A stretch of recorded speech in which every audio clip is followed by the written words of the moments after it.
3,5 тысячи лет никто не сомневался, что это лицо Аменхотепа III.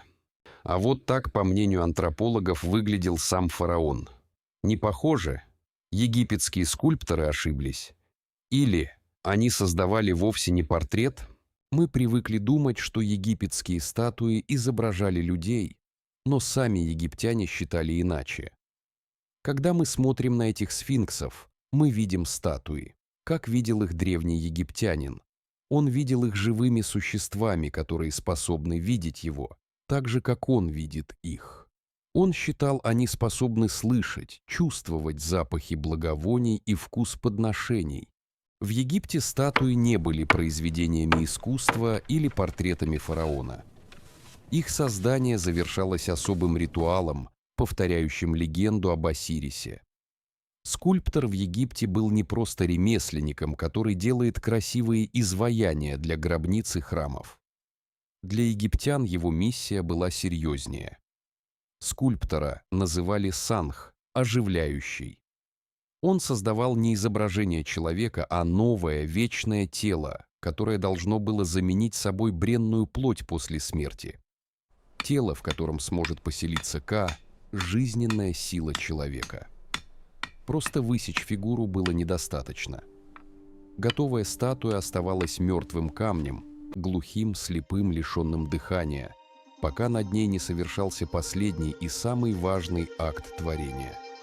Египтяне называли его Ве-Петра – отверзание уст. Чтобы понять логику обряда, нужно вспомнить миф об Осирисе. Осирис, первый царь Египта, был убит своим братом Сетом и разорван на части. Его жена Исида и сестра Нефтида собрали тело по кусочкам. Бог Анубис провел бальзамирование, а сын Осириса, Гор, совершил решающее действие. Коснулся уст мертвого отца и вернул ему дыхание, речь, зрение. Осирис не воскрес в старом смысле, он стал правителем загробного мира, вечно живым в новом качестве. Обряд отверзания уст – буквальное воспроизведение этой сцены. Жрец, исполняющий обряд, жрец в шкуре леопарда, на время церемонии становится гором. Другой жрец исполняет роль Анубиса, а статуя или мумия занимает место Осириса.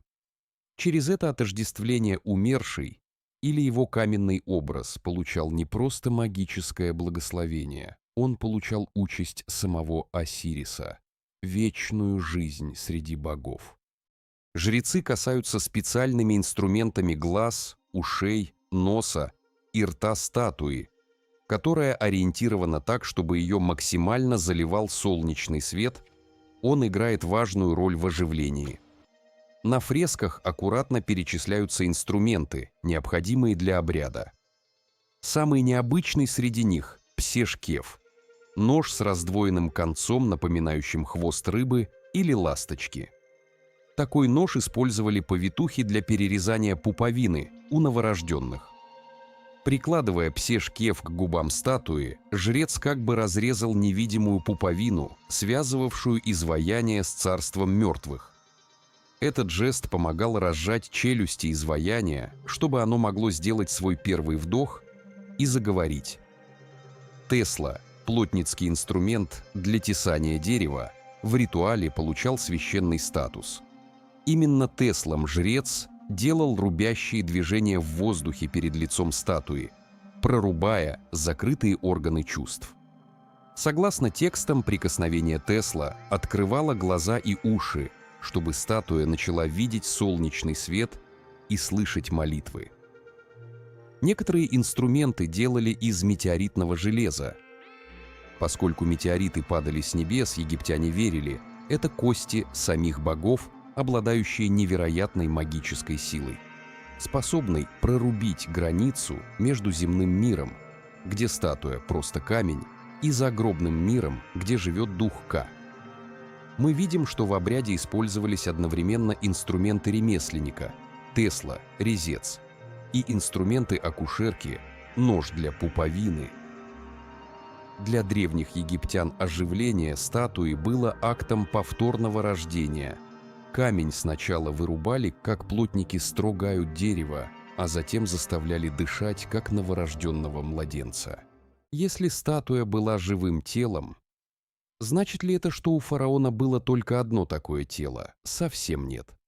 Ка фараона могло пребывать сразу во многих статуях. Если одна статуя разрушалась, дух Ка мог переселиться в другую.